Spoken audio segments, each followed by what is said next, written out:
Assalamualaikum warahmatullahi wabarakatuh. Salam sejahtera untuk kita semua. Perkenalkan, saya Christina Teresia Leto, dosen tetap pada program studi Pendidikan Kimia Universitas Muhammadiyah Maumere. Saat ini saya mengampu salah satu mata kuliah yang merupakan bagian dari bidang keahlian saya, yaitu mata kuliah Kimia Analitik 1. Mata kuliah ini merupakan mata kuliah wajib bagi mahasiswa semester 4 dengan bobot SKS-nya adalah 3. Capaian pembelajaran yang diharapkan pada mata kuliah ini adalah mahasiswa diharapkan mampu memahami konsep-konsep dasar dalam analisis kimia yang dilakukan secara kualitatif maupun secara kuantitatif.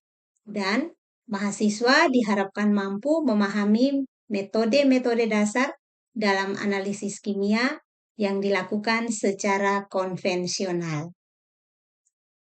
Bahan kajian pada mata kuliah ini adalah tahapan-tahapan dalam analisis kimia, analisis kation dan anion, analisis gravimetri, dan analisis volumetri, di mana untuk analisis volumetri dibagi dalam 4 pokok bahasan, yaitu titrasi asam basa, titrasi redoks, titrasi pengendapan, dan titrasi kompleksiometri.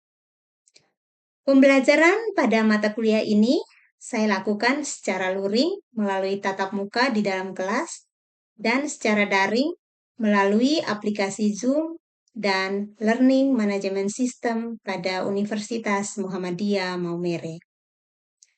Sistem penilaian pada mata kuliah ini adalah kehadiran 10%, tugas 20%, UTS 30%, dan UAS 40%.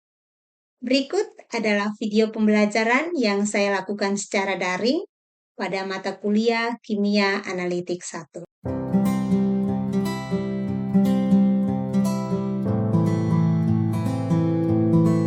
Halo, selamat pagi semuanya. Selamat pagi, Bu. Apa kabar hari ini? Alhamdulillah baik, puji Tuhan ya. Sehat ya semuanya? Sehat, Sehat, Ibu. Ya. Jadi hari ini kita kembali lagi bertemu untuk mempelajari mata kuliah kimia, terutama di pertemuan kita sekarang, pertemuan yang ke-6 ya, dan di sini kita akan membahas tentang kita menganalisis metode volumetri ya, bagaimana kita menganalisis menggunakan metode volumetri. Nah, sebelum Ibu memulai perkuliahan kita hari ini, Ibu mau cek kehadiran dulu apakah semuanya sudah hadir di ruang Zoom ini atau ada yang belum masuk ya? Ya, Ibu, ada yang belum masuk. Ya, oke. Sambil kita menunggu, Ibu mulai saja ya, karena kita dibatasi juga dengan waktu. Jadi kita mulai saja untuk perkuliahan kita hari ini. Ya, Ibu. Nah, untuk pertemuan kita hari ini, kita akan membahas metode analisis volumetri yang seperti sudah Ibu singgung tadi. Nah, sebelum kita memulai, Ibu ingin flashback kembali dulu materi yang kita pelajari di minggu kemarin tentang metode gravimetri. Nah, kira-kira siapa yang masih ingat tentang metode gravimetri itu apa? Kira-kira di sini ada yang bisa menjelaskan kembali apa itu metode gravimetri? Saya, Ibu. Ya, silakan Mas Tura. Gravimetri itu adalah salah satu analisis kimia kuantitatif yang menentukan jumlah zat dengan cara penimbangan atau pengukuran berat. Ya, benar ya. Jadi analisis Gravimetri atau metode gravimetri itu berarti konsepnya kita mengukur suatu zat atau suatu bahan itu menggunakan pengukuran berat atau massa daripada prinsipnya berdasarkan berat yang ditimbang itu. Nah, untuk hari ini kita akan mempelajari analisis volumetri. Analisis volumetri ini juga merupakan analisis kuantitatif sama seperti analisis gravimetri, namun di sini prinsipnya berdasarkan pengukuran volume. Lebih jauh kita mempelajari ini, Ibu share screen dulu ya materinya di sini. Baik, Ibu. Bu.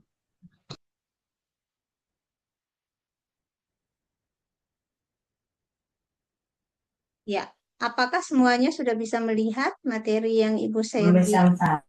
Sudah, Ibu. Baik ya, jadi volumetri yang kita akan pelajari hari ini, konsepnya adalah perhitungan berdasarkan atau metode analisis kuantitatif berdasarkan pada pengukuran volume. Nah, kalau bicara kuantitatif, kita sudah mempelajari di minggu-minggu sebelumnya bahwa kuantitatif itu kita dalam bentuk jumlah ya. Kalau kuantitatif, kalau kualitatif kita mengidentifikasi.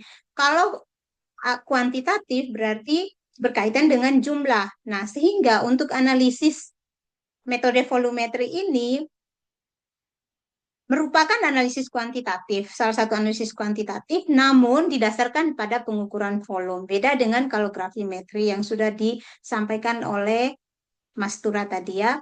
Nah, untuk analisis volumetri ini sendiri biasanya kita sebut juga dengan metode titrimetri atau titrasi. Nah, perbedaan kapan kita menyebutnya volumetri, kapan kita menyebutnya titrasi begitu ya.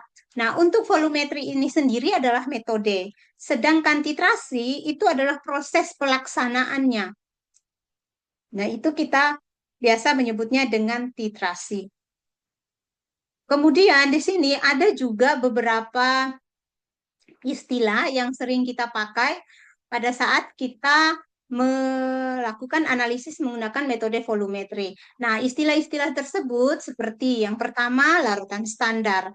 Nah, larutan standar ini biasa disebut juga dengan titran atau pentiter. Kemudian ada larutan analit.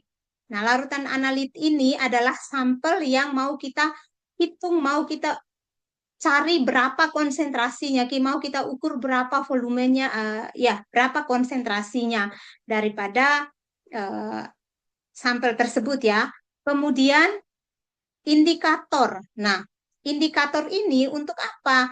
Indikator ini adalah suatu zat atau bahan yang digunakan dalam titrasi untuk menunjukkan terjadinya titik akhir titrasi, di mana indikator ini akan memberikan perubahan warna dalam proses titrasi itu.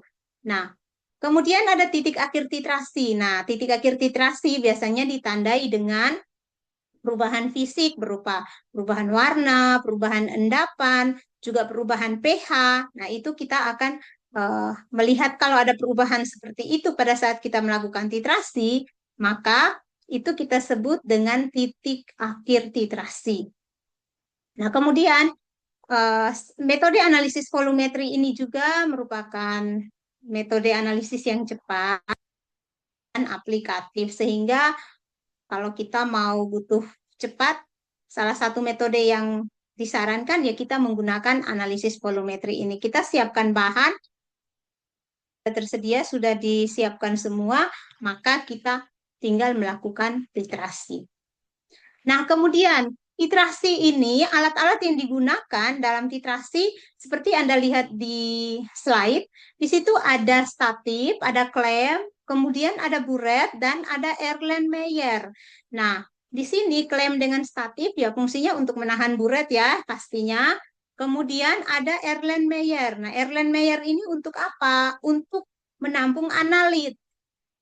Analit itu untuk analitnya kita isi di dalam buret seperti ini. Sedangkan larutan standar yang tadi kita sebut larutan standar atau nama lainnya adalah titran, itu dia berada di dalam buret ini. Kemudian cara kita melakukan titrasi bisa Anda lihat di gambar. Jadi seperti itu. Satu tangan kita memegang keran untuk mengontrol volume yang keluar dari buret, sedangkan tangan tangan kita yang satu lagi itu untuk memegang Erlenmeyer sambil menggoyangkan Erlenmeyer, melihat perubahan. Kalau terjadi perubahan warna, maka kita hentikan, kita stopkan buretnya. Seperti itu. Nah, apa sebenarnya prinsip analisis volumetri ini? Nah, prinsip analisis volumetri ini sendiri, prinsip utamanya di sini tuh keberhasilan titrasi didasarkan pada reaksi untuk mencapai titik ekivalen. Jadi apa itu titik ekivalen? Titik ekivalen itu titik pada saat senyawa yang ditambahkan tadi, senyawa yang ditambahkan dari buret itu bereaksi dengan analit. Jadi terjadi kesetimbangan reaksi di situ, terjadi kesetaraan mol di situ. Di mana di sini secara umum reaksi yang terjadi bisa Anda lihat di situ, pentiter atau titran ketika kita reaksikan atau kita tambahkan dengan analit, maka akan terbentuk produk. Jadi secara umum reaksinya seperti ini. Lalu yang berikut, nah ini tadi Ibu sudah jelaskan bahwa titik akhir titrasi itu adalah keadaan waktu kita menghentikan titrasi ya, saat titrat berubah warna atau saat analit itu berubah warna, maka kita harus menghentikan titrasi. Di situ kita sebut, saat keadaan itu kita sebut dengan titik akhir titrasi. Nah, sehingga idealnya titik ekivalen dengan titik akhir titrasi itu sama. Ya, titik ekivalen dengan titik akhir titrasi itu sama. Nah, lalu kita bisa lihat di sini kapan terjadinya titik ekivalen itu seperti apa. Nah, yang kita sebut tadi perubahan warna, ini salah satu contoh kalau dalam kita melakukan titrasi, jenis titrasi asam basa, maka contohnya bisa Anda lihat di sini, dia akan berubah warna menjadi warna pink seperti yang ada di gambar. Tapi perlu Anda perhatikan bahwa kalau sebelum kita mencapai titik ekivalen, belum ada warna yang muncul di situ ya, tidak berwarna larutan analitnya. Setelah mencapai titik ekivalen, maka dia akan berubah warna menjadi pink. Nah, Anda perhatikan di 3 Erlenmeyer yang berjajar di bagian bawah, yang pertama itu belum cukup. Artinya, larutan standar belum mencapai titik ekivalen. Kemudian di bagian Erlenmeyer bagian tengah, di situ sudah equivalence point. Jadi sini terjadinya titik ekivalen itu. Jadi ketika kita tambahkan 1 atau 2 tetes larutan standar yang dari buret itu, maka warna itu akan langsung berubah lagi. Jadi kalau kita kita goyangkan Erlenmeyer dan kita goyang Erlenmeyer, larutan atau analitnya itu memberikan warna yang tidak berubah atau warna yang kita goyangkan tidak hilang, berarti stop sudah itu, karena itu sudah mencapai titik ekivalen. Kalau kita ingin warnanya belum terlalu jelas nih, harus ditambahkan lagi biar lebih terang. Nah, itu artinya kita sudah melebihi larutan standarnya, sehingga di situ larutan standarnya lebih banyak. Nah, berarti sudah tidak lagi seimbang antara titik akhir titrasi dengan titik ekivalennya. Seperti itu. Nah, kemudian persyaratan untuk titrasi itu apa saja? Yang pertama, reaksi itu harus berlangsung secara stoikiometri. Nah, kalau larutan tidak berlangsung secara stoikiometri, maka kita tidak bisa menentukan titik akhir titrasi dan kita tidak akan bisa menentukan konsentrasi daripada sampel atau analit yang mau kita hitung tadi. Kemudian reaksi harus berlangsung cepat. Lalu harus berlangsung secara kuantitatif dan spontan. Kalau secara kualitatif sudah pasti kita tidak bisa menghitung ya. Jadi harus secara kuantitatif.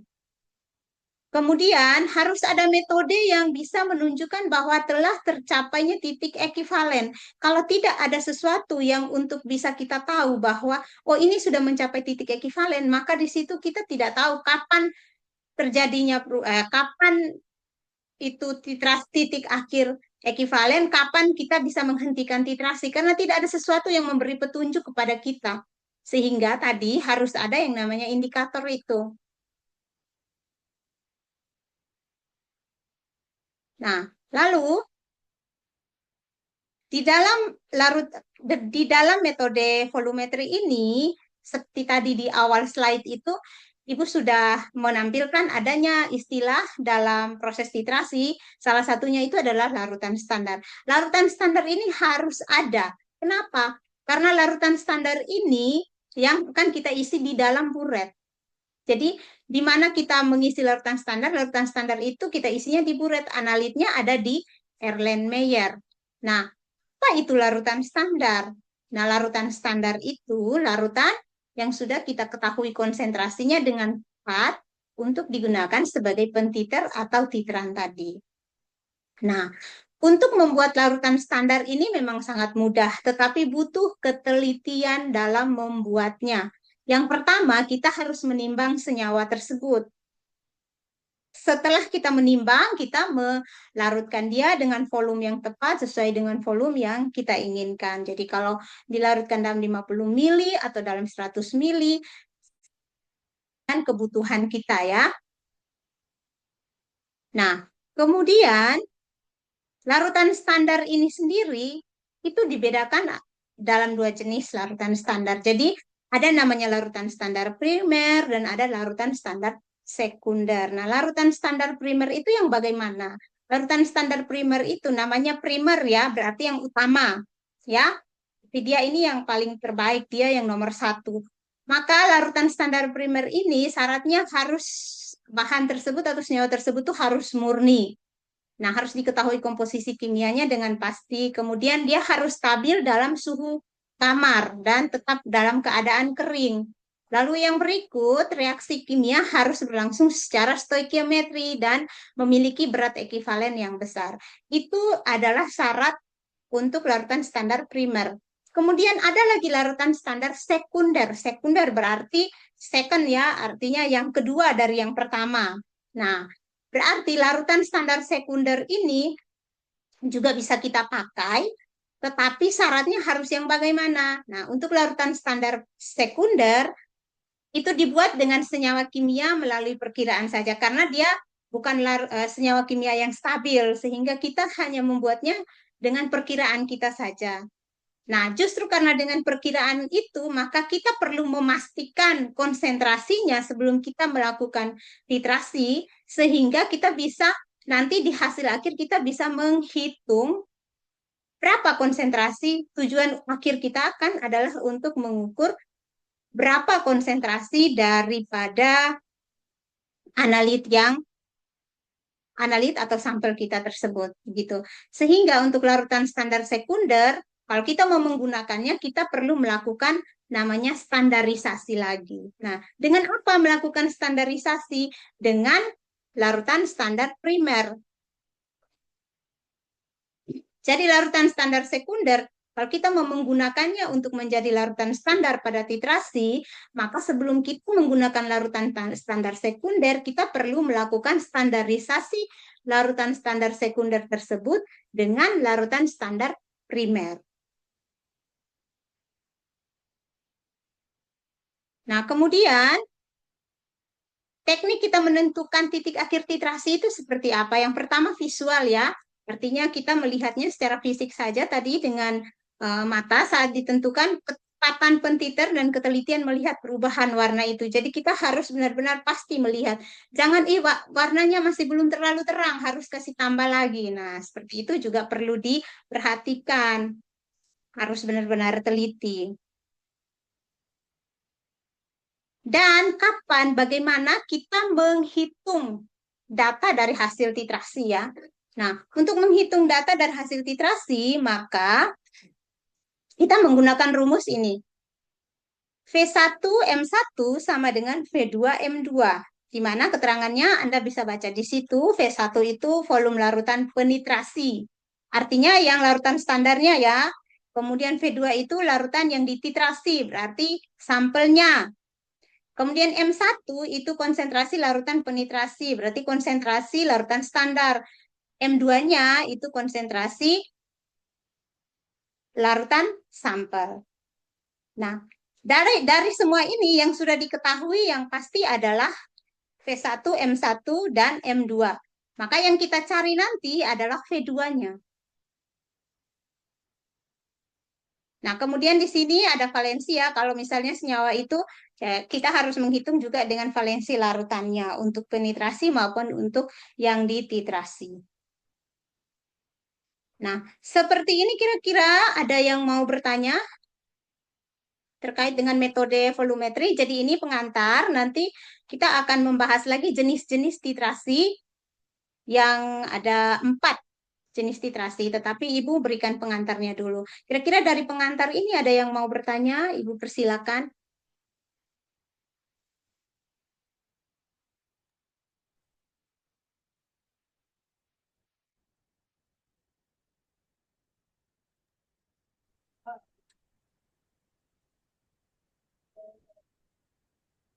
Bagaimana?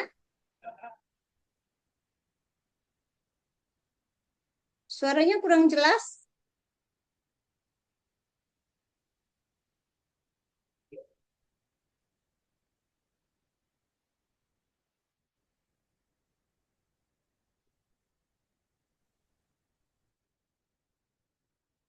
Silakan yang mau bertanya sebelum Ibu memberi kesimpulan dari pengantar metode volumetri ini dan nanti kita akan melihat jenis-jenis titrasinya.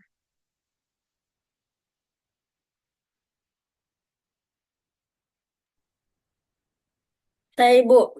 Ya, Hafsah, silakan. Oke, baik. Terima kasih atas waktu dan kesempatan. Di sini saya ingin bertanya, eh, kenapa indikator itu ditambahkan di awal sebelum kita melakukan titrasi? Nah, itu kenapa harus ditambahkan di awal, Ibu? Oke, baik ya. Jadi, kenapa titrasi itu harus ditambahkan di awal sebelum kenapa harus tidak di akhir saat kita selesai melakukan titrasi begitu? Nah, Ya, Ibu. fungsi dari indikator ini sendiri kan untuk memberi perubahan warna. Jadi, kalau kita tambahkan di akhir, maka kita tidak akan tahu kapan terjadinya perubahan warna itu. Nah, sehingga perlu ditambahkan di awal. Tetapi nanti di jenis-jenis titrasi yang akan Ibu jelaskan di minggu berikutnya ya, nanti di pertemuan kita selanjutnya, di situ ada jenis titrasi di mana indikatornya itu ditambahkan pada saat sebelum titik akhir titrasi. Itu. Tapi tidak setelah titrasi ya, sebelum titik akhir titrasi gitu. Jadi selalu di awal-awal karena dia itu sebagai indikator ya, petunjuk untuk memberikan perubahan warna. Sehingga kita bisa menentukan yang namanya titik akhir titrasi dan kita bisa menghentikan titrasinya. Seperti itu. Bagaimana Hafsah? Ya, terima kasih Bisa Ibu atas dipahami? Ya, bisa baik. Ibu. Ada lagi? Ada Ibu. Ya, Siva, silakan. Ya Ibu. Baik, terima kasih kepada Ibu atas kesempatan yang telah diberikan. Nah, di sini saya ingin bertanya terkait hasil titrasi. Nah, di mana hasil titrasi yang bagus itu seperti apa, Ibu? Ya, Terima hasil kasih titrasi sekembali. yang bagus. Oke, hasil titrasi yang bagus itu seperti apa ya? Ya, jadi kita memang dalam titrasi kita mengharapkan titrasi itu bagus dan supaya bagus maka titik akhir titrasi dengan titik ekivalen itu tidak boleh berjarak jauh. Dia harus berdekatan. Artinya apa? Ketika sudah mencapai titik ekivalen, larutan standar itu tidak boleh volumenya melebihi. Ketika dia sudah mencapai titik setara ya, artinya volume yang dianalit dengan volume yang larutan standar sudah seimbang. Lalu kita menambahkan lebih banyak lagi larutan standarnya, maka di situ sudah bukan kita katakan titrasi itu bagus. Jadi kita harus berusaha sehingga titik akhir titrasi dengan titik ekivalen itu harus nilainya harus dekat gitu. Artinya tidak boleh jaraknya jauh sehingga menghasilkan akurasi data juga yang baik. Seperti itu. Ya, sampai sini ada lagi? Saya Ibu. Ya, Sari silakan. Baik, terima kasih atas waktu yang sudah diberikan. Di sini saya mau bertanya, Ibu. Apakah indikator harus selalu dipakai atau tidak, Ibu, atau hanya untuk bahan-bahan tertentu saja. Itu Ya, saja yang mau saya untuk tanyakan. baik, untuk indikator memang dalam titrasi itu indikator itu wajib dipakai ya. Karena seperti tadi penjelasan Ibu bahwa indikator itu dia sebagai petunjuk untuk kita bisa menentukan titik akhir titrasi sehingga jenis titrasi apapun kita harus menggunakan yang namanya indikator. Ya.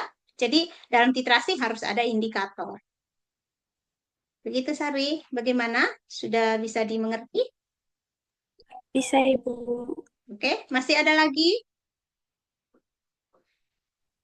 Saya, Bu. Ya, Elda silakan.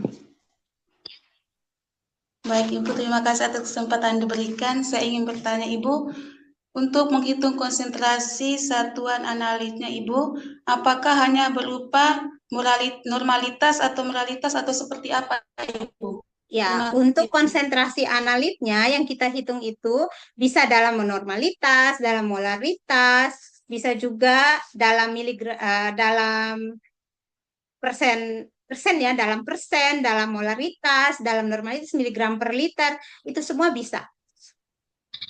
Seperti itu. Ya, bagaimana? Elda? Sudah, Ibu, terima kasih, Ibu.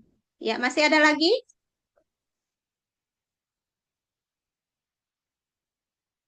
Pas?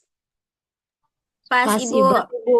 Oke, baik. Pas, Kalau Ibu. begitu ya, untuk pertemuan kita hari ini, kita membahas analisis volumetri, di mana analisis ini merupakan salah satu analisis kuantitatif, kemudian prinsipnya berdasarkan pengukuran volume, kemudian ada di dalam proses titrasi, ada namanya standarisasi larutan standar, ada namanya titik akhir titrasi, kemudian ada lagi namanya indikator. Nah, untuk lebih memperdalam lagi semuanya ini, seperti biasa, silakan Anda nanti mengakses tugas yang sudah Ibu submit di Edlink. Jadi silakan Anda mengaksesnya di situ. Sudah Ibu setting semua waktu pengumpulannya, sehingga silakan Anda memperdalam lagi materinya di situ. Dan kita akan mempelajari lagi jenis-jenis titrasi ini di minggu depan. Jadi untuk jenis-jenis titrasi, ada 4 jenis titrasi yang akan kita bahas di minggu selanjutnya. Itu ada titrasi asam basa, kompleksiometri, redoks, dan pengendapan. Sampai sini saja untuk pertemuan kita hari ini. Terima kasih banyak untuk partisipasi dan keaktifan kalian semua dalam pembelajaran kita pagi hari ini. Dan Ibu ucapkan terima kasih. Selamat siang semuanya, selamat melanjutkan aktivitas Anda hari ini. Selamat siang juga, Selamat Ibu. siang, Ibu. Siang juga, Ibu.